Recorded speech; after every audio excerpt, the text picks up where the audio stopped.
காலையிலிருந்து சோர்வாகவே இருந்த உதயா உறங்கிக் கொண்டே இருந்தாள். பொன்னம்மா பலமுறை அழைத்தும் நீ போ நான் வரேன் என்று சொல்லிவிட்டு உறங்கிக் கொண்டே இருந்தாள். பொன்னம்மாவுக்கே புரியவில்லை. என்ன இந்த பொண்ணு சாப்பிடாமலே தூங்கிக்கிட்டு இருக்காளே, என்ன செய்வது? சொன்னாலும் புரிய மாட்டேங்குது. அதே நேரம் கணவன் அலுவலகத்தில் இருந்து மதியமே வந்துவிட அவரை பார்த்ததும் பொன்னம்மாவுக்கு நிம்மதி வந்தது. ஐயா, அம்மா தூங்கிட்டு இருக்காங்க, போய் பார்த்துட்டு எழுப்பிட்டு வாங்க. சாப்பிடவே இல்லை. நானும் கூப்பிட்டேன், தூக்கம் வருதுன்னு சொல்லிட்டாங்க. நீங்க போய் கூப்பிட்டுட்டு வாங்க ஐயா என்று சொன்னதும் உடனே அறைக்கு வந்த கணவன் உதயாவை தட்டி எழுப்பி, வா, சாப்பிட்டுட்டு படுத்து தூங்கு. ஏன் இப்படி சாப்பிடாம படுத்திருக்க என்று கேட்டு எழுப்பினான். சாப்பிடலாமா என்றவனின் நெருக்கத்தில் ஒருவித இதம் பரவியிருக்க அந்த நிலை களைவதில் விருப்பம் இருக்கவில்லை. தூக்கம் வருது என்று மேலும் வாகாக அவனது மார்பில் முகம் புதைத்து கொண்டாள்.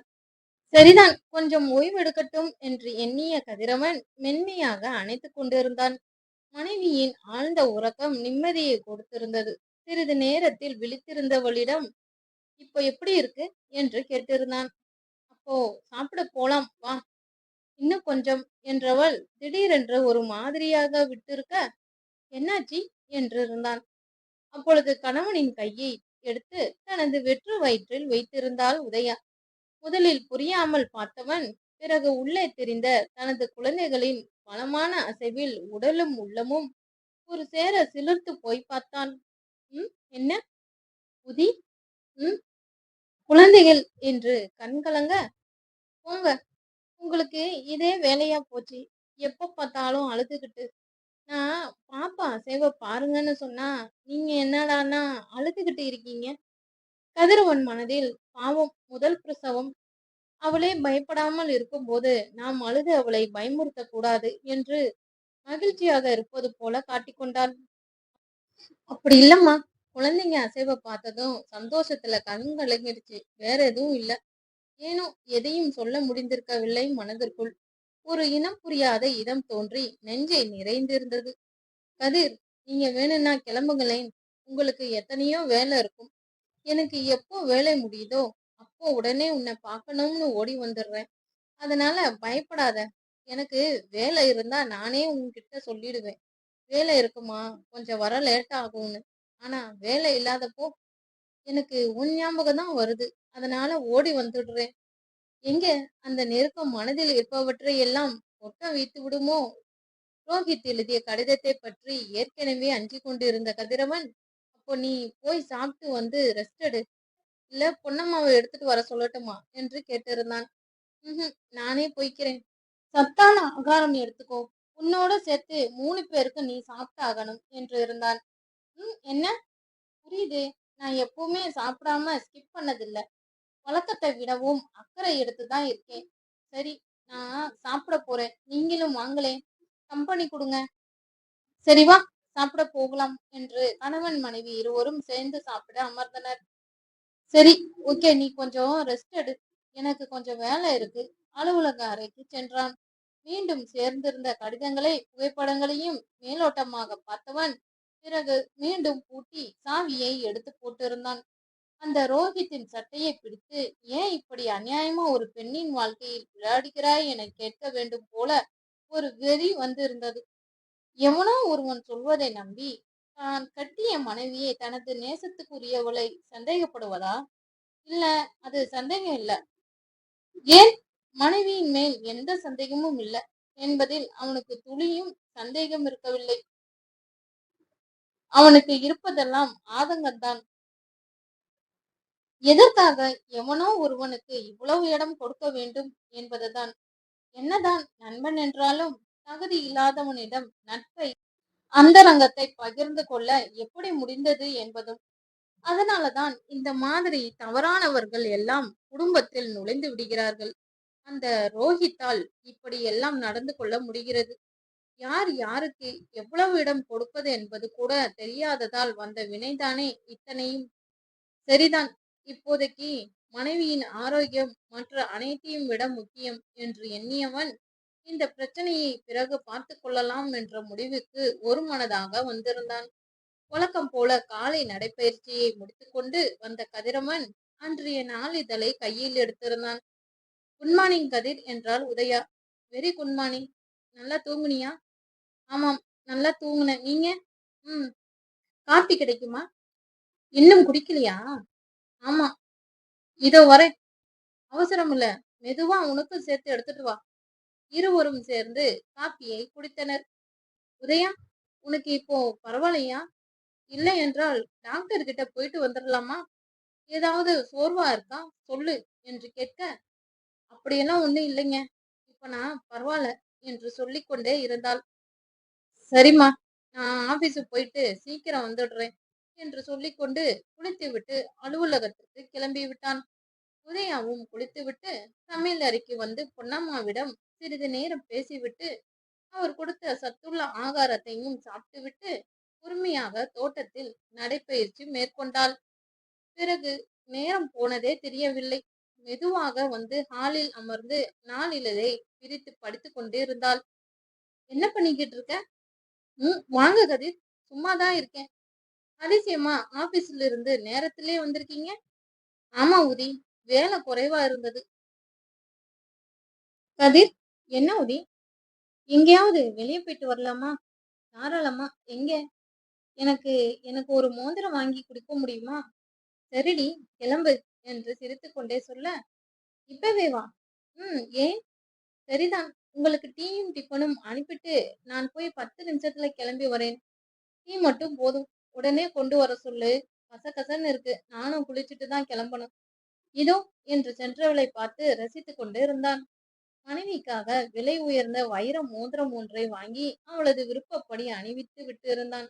அவன் எவ்வளவோ சொல்லியும் வேற எதுவும் வேண்டாம் என்று மறுத்து விட்டு இருந்தாள். அப்படியே இரவு உணவையும் வெளியவே முடித்துக்கொண்டு வீடு வந்து சேர்ந்தனர். தேங்க்ஸ் கதிர். எதுக்கு? எல்லாத்துக்குமே. கணவன் மனைவிக்குள்ள நன்றி எதற்கு? இது என் கடமை என்று அவளை அணைத்து அவள் நெற்றியில் முத்தமிட்டான். மறுநாள் கதிரவனே சினிமாவுக்கு போயிட்டு வரலாமா என்று கேட்டு அழைத்துச் சென்றான். அதற்கு அடுத்த நாள் ஏதோ அத்தியாவசிய பொருட்கள் வாங்க வேண்டும் என்று கணவனுடன் சென்று வந்தாள் உதயா. இப்படி ஒவ்வொரு நாளும் அலுவலகத்தில் வீடு திரும்பும் நேரத்தை பொறுத்து கோவில், குளம், தோட்டம் என சென்று வந்தனர். நேரத்தில் வீடு திரும்ப முடியாத நாட்களும் இருக்கவே செய்தன. அதற்கும் சேர்த்து அதற்கு மறுநாள் நேரத்திலேயே வந்து மனைவியை எங்கேயாவது அழைத்துச் சென்று வருவதை வழக்கமாக்கி கொண்டிருந்தான். மேலும் ஒரு மாதமும் சென்று இருந்தது. கணவன் மனைவிக்கு தேவையானதை எல்லாம் பார்த்து பார்த்து செய்து கொண்டிருந்தான். அவள் உடல் நலனிலும் மிகுந்த அக்கறையாக இருந்தான். கணவனும் அமராவதியுடன் மருத்துவமனைக்கு பரிசோதனைக்காக சென்று வந்தாள். 9வது மாதம் என்பதால் இனி 15 நாட்களுக்கு ஒரு முறை வர சொல்லியிருந்தார்கள். சரி என்று சொல்லி உதயாவை அழைத்து கொண்டு வீட்டிற்கு வரும் வழியில் அமராவதி ஒரு வேலை இருப்பதாக சொல்லி பாதி வழியிலே இறங்கிவிட்டார். வீட்டிற்கு வந்ததும் உதயா தந்தையை பார்த்தாள். அங்கே அவள் தந்தை ஹாலில் உட்கார்ந்திருக்க மிகுந்த சந்தோஷத்துடன் அப்பா என்று சொல்லி கொண்டு வந்தாள். மகளை பார்த்ததும் அவருக்கும் சந்தோஷம் பொங்கிக் கொண்டது. இருந்தாலும் கவலையும் இருந்தது. அவள் அம்மா இருந்திருந்தால் இப்படி அவளை தவிக்க விட்டிருக்க மாட்டாள் என்று. அவளின் அந்த மாதிரி நேரங்களில் அம்மாவின் அருகாமை வேண்டும் என்று அவருக்கும் தெரியும். என்ன பண்றது, அந்த கொடுப்பனையே மகளுக்கு இல்லையே என்று அவரும் வேதனை கொண்டார். எப்படிமா இருக்க? டாக்டர் என்ன சொன்னாங்க என்று கேட்க, குழந்தை ரொம்ப ஆரோக்கியமா இருக்குப்பா. 9வது மாசம் தொடங்குறதால 15 நாட்களுக்கு ஒரு முறை வந்து பார்த்து கொள்ளுமாறு டாக்டர் சொன்னார். கதிரவனும் மாமனாரை வரவேற்றார். பிறகு மூவரும் பொன்னம்மா வைத்த உணவை சாப்பிட்டு ஹாலில் உட்கார்ந்து பேசிக்கொண்டே இருந்தனர். கங்காதரன் மகளுக்காக வாங்கி வந்த பொருட்களை எல்லாம் மகளிடம் கொடுத்துவிட்டு பிறகு வேலை விஷயமா வெளியூர் செல்ல வேண்டி இருக்கிறது. அதான் முன்கூட்டியே வந்து மகளுக்கு தேவையானதெல்லாம் வாங்கிட்டு கொடுத்து விட்டு போகலாம் என்று வந்தேன். கதிரவனை நோக்கி, நீங்க உதயாவுக்கு 9வது மாத வளகாப்பு செய்ய வேண்டியதெல்லாம் நல்லபடியா செய்து முடிங்க என்று சொல்லிவிட்டு மகளின் தலையை வருடி, உதயா, நீ எதையும் மனசுல வச்சு கஷ்டப்படாதம்மா. நீ என்கிட்ட முன்னாடியே சொல்லியிருந்தா இந்த அளவுக்கு உன் மனசு வேதனைப்பட்டு இருக்காது. சரி, இப்போவாது சொன்னியே, பரவாயில்ல விடு. உன் புருஷன் உன்னை நல்லா பார்த்துப்பாரு. நானும் உன் தம்பிகளும் எப்பவுமே உன் கூட சப்போர்ட்டா தான் இருப்போம். அதனால நீ எந்த விதத்திலையும் மனசு கலங்காதே. உடம்ப ஜாக்கிரதையா பார்த்துக்கோ. கவனமா இரு. எதுவானாலும் மாப்பிள்ளை கிட்ட சொல்லு. நீயே மனசுல வச்சு கஷ்டப்பட்டுட்டு இருக்காத. சரிப்பா, நான் பார்த்துக்கிறேன். அன்று நான் பேசுனது உங்களுக்கு எந்த கஷ்டமும் இல்லையே? இல்லம்மா, நான் எதுவும் வருத்தப்படவில்லை. அன்னைக்கு ஏன் நான் உன்னை தடுத்தேனா? மறுபடியும் அவ ஏதாவது உன்னை சொல்லி சித்திரவதை பண்ணிட்டானா? அதனால அப்படி நான் சொல்ல வேண்டியதா போச்சு. மத்தபடி உன் மேல எனக்கு எந்த கோவமும் இல்ல. சரிம்மா, மீண்டும் உடம்பை ஜாக்கிரதையாக பார்த்துக்கொள் என்று சொல்லிவிட்டு தந்தை கிளம்பி விட்டார். மெதுவாக நடந்து வந்து தங்கள் அறைக்கு வர கதிரவன் அங்கே படுத்துக் கொண்டு இருந்தான். என்ன உதி, உங்க அப்பா கிளம்பிட்டாரா என்று கேட்க, ஆமாங்க, கிளம்பிட்டாரு. ரொம்ப நேரம் பேசிக்கிட்டு இருந்தீங்க போல. ஆமா, அன்று நான் பேசினதை வச்சு வருத்தப்பட்டீங்களா என்று கேட்டேன். வருத்தம் எல்லாம் இல்லைன்னே சொன்னாரு. எனக்கு அதுவே ரொம்ப சந்தோஷமா இருக்கு என்று சொல்லி கணவனின் கையை பிடித்து ஒரு முத்தம் கொடுத்தாள். அவனும் பதிலுக்கு ஒரு முத்தத்தை கொடுத்துவிட்டு மனைவியை மெதுவாக அணைத்து படுக்கையில் படுக்க வைத்தான்.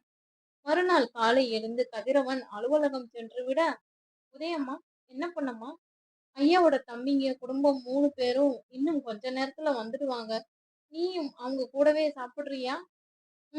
இப்பவே சாப்பிடுறேன் என்ற உதயா என்றுமில்லாத அதிசயமாக ஆற அமர்ந்து உட்கார்ந்து பசியாறினாள். வளைகாப்பு வைபவத்தை எளிமையாக நடத்த முடிவு செய்து இருந்தனர். கதிரவனின் தம்பி மனைவிகள் மூவரும் சேர்ந்து குடும்பத்துடன் நடத்தி தருவதாக ஏற்பாடு. நன்றாக தூங்கி எழுந்து நேரம் பார்த்தவளுக்கு மதியம் கடந்து விட்டு இருந்தது தெரிந்தது. எழுந்து வந்தவள் கீழே சொந்தங்கள் அனைவரும் வந்திருக்க கண்டாள். அவர்களுடன் கணவனும் இருந்தான். வா உதி, நான் வந்து பார்த்தேன். நீ நல்லா தூங்கிட்டு இருந்த, அதனாலதான் எழும்பல. வா என்று சொல்லி உட்கார வைத்தான். நாளைக்கு நடக்க போகும் வைபவத்தை பற்றி குடும்பங்கள் அனைவரும் பேசிக்கொண்டே இருந்தனர். உதி, பொன்னம்மா உன்கிட்ட ஒரு கவரை கொடுத்தாங்களே, அதுல இருக்கிற ட்ரெஸ் நீ போட்டு பாத்தியா? அளவெல்லாம் சரியா இருக்கா? நாளைக்கு ஃபங்க்ஷனுக்கு போட வேண்டிய ட்ரெஸ். ஆமாங்க, மறந்துட்டேன். நான் ரூமுக்கு போனதும் அதை போட்டு பார்த்துக்கிறேன். இருக்கும் சொந்தங்கள் அனைவரையும் நலம் விசாரித்து விட்டு இருக்கையில் வந்து அமர்ந்தாள். பிறகு என்ன தோன்றியதோ உடனே தன் அறைக்கு திரும்பி இருந்தாள். இதை கதிரவன் பார்த்து விட்டான். கொஞ்ச நேரத்துல வந்துடுறேன் என்று சொல்லிவிட்டு தங்கள் அறைக்கு வந்தான். அங்கே உதயா கண் கலங்கி கொண்டு இருந்தாள். என்னம்மா, ஏன் அழுதுகிட்டு இருக்க? இல்லைங்க, எனக்கு அம்மா ஞாபகம் வந்துருச்சு, அதான். அவங்க இருந்திருந்தா இப்போ என் கூட அப்பா, அம்மா, தம்பிங்க எல்லாரும் என் கூடவே இப்போ இருந்திருப்பாங்கல்ல. அதான் உங்க சொந்தங்களை பார்த்ததும் எனக்கு எங்க சொந்தங்களை ஞாபகம் வந்துருச்சு. அங்க இருந்து அழுதுருவோம் என்றுதான் நான் இங்கே வந்தேன். நீங்க போய் அங்க இருங்க. நான் கவர்ல இருக்கிற ட்ரெஸ் சரியா இருக்கான்னு பார்த்துட்டு வரேன். இங்க பாருடி, உனக்கு நான் இருக்கேன். நான் எப்பவுமே உன் கூடவே தான் இருப்பேன். என் சொந்தங்களும் உன்னோட சொந்தங்கள் மாதிரிதான். உங்க அப்பா நேத்து வந்து பேசிட்டு போனார்ல. நீ எதற்கும் கவலைப்படாத. உன் அப்பா, உன் தம்பிகள் எல்லாரும் எப்பவுமே உன் கூட தான் இருப்பாங்க. உனக்கு நல்லபடியா குழந்தை பிறக்கட்டும். அவங்க எல்லாரும் வந்து உன்னை பார்க்க வருவாங்க. நான் உன் கூட ஒட்டிக்கிட்டே இருக்க முடியுமோ என்னவோ, ஆனா உன்னை யாருக்கிட்டையும் தனியா தவிக்க விட்டுட மாட்டேன் வா என்று ஒரு எட்டு எடுத்து வைத்திருந்தான். ஆனால் அதற்கு விடாமல் கணவனின் கையை பிடித்து நிறுத்தியவள் தன் இரு கைகளையும் அவனை நோக்கி நீட்டியிருந்தாள்.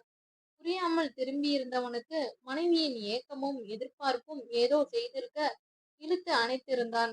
பிறகு உண்டான அந்த நெருக்கத்தில் இருவருமே தங்களை மறந்து போயிருந்தனர். தொடர்ந்து சில நிமிடங்களில் வா போகலாம் என்று விலகப் போனவனை விடாமல் அட்டையாய் ஒட்டிக்கொள்ள முயன்றாள் உதயா.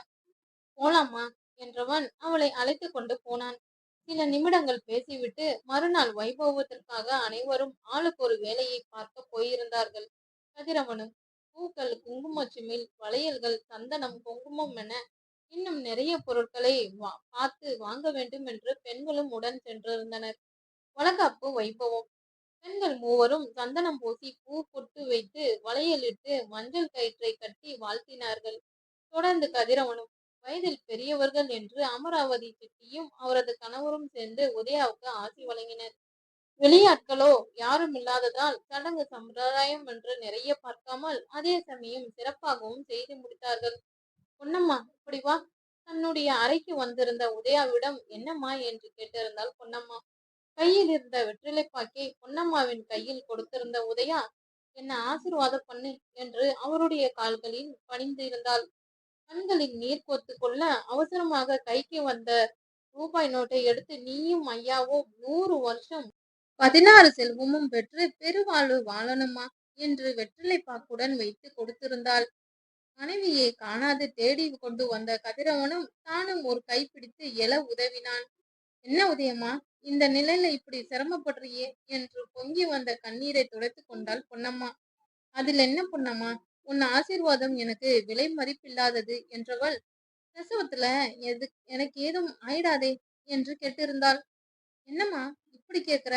நீ ஆரோக்கியமா ரெட்ட குழந்தைகளை சுகப்பிரசவத்துல பெத்தெடுப்பம்மா. இல்ல தலைப்பிரசவம் மறுஜென்மம்னு சொல்லுவாங்க. ஒருவேளை நான் செத்து போயிட்டா? போய் வாய கழுவு.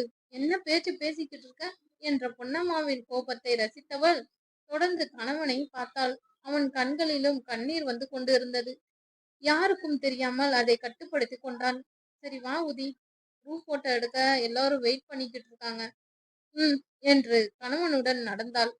வரவேற்பறையில் அனைவரும் இருக்க, ஐயாவும் அம்மாவும் வந்துட்டாங்களா? உங்களுக்காக தான் எல்லாரும் வெயிட்டிங், வாங்க வாங்க என்று அழைத்திருந்தனர். கணவன் மனைவி இருவரும் சேர்ந்து போட்டோக்கள் எடுத்தனர். பிறகு குடும்பத்தினர் அனைவரிடமும் சேர்ந்து போட்டோ எடுத்து மகிழ்ச்சியாக அந்த வளைகாப்பு நிகழ்ச்சி நடந்து முடிந்தது.